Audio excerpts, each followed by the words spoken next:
నమస్తే అండి. అందరూ ఎలా ఉన్నారు? బాగున్నారా? చూసారా చక్కగా బయట వర్షం పడుతుంది. వేడివేడిగా ఏమన్నా తింటే బాగుంటుంది అనిపించి చికెన్ ఉంటే చికెన్ పకోడీ వేసాను, చూసేయండి. ముందుగా చికెన్ శుభ్రం చేసుకుని అందులో పసుపు, ఉప్పు, కారం, అల్లం వెల్లుల్లి పేస్టు,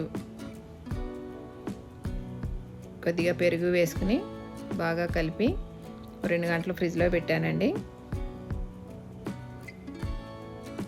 ఇప్పుడు 2 గంటల తర్వాత అది తీసి కొద్దిగా 2 స్పూన్లు శనగపిండి, ఒక అర స్పూను కార్న్ఫ్లోర్ వేసి, తర్వాత చికెన్ మసాలా కూడా వేసి బాగా కలిపి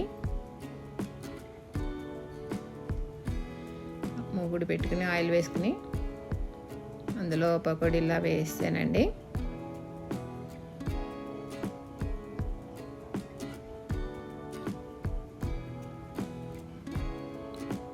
అవి కొంచెం వేగిన తర్వాత తీసేసి మళ్ళీ రెండో వాయి వేసానండి.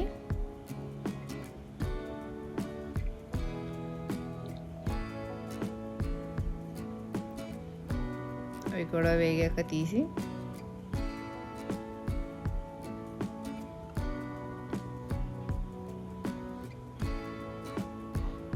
ముందు తీసిన వాయి ఉంది కదా, అది రెండోసారి కూడా వేసి వేపుకుంటే చాలా బాగుంటుందండి.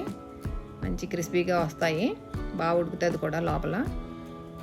చూసారా అన్నీ వేగిపోయేలా ఉన్నవి.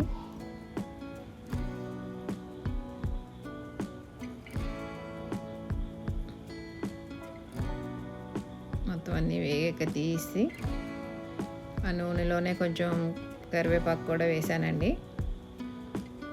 అది కూడా వేయించి తీసేసి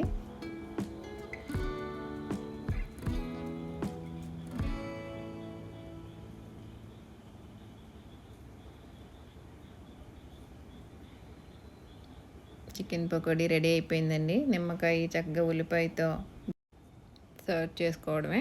వీడియో నచ్చితే లైక్ చేయండి.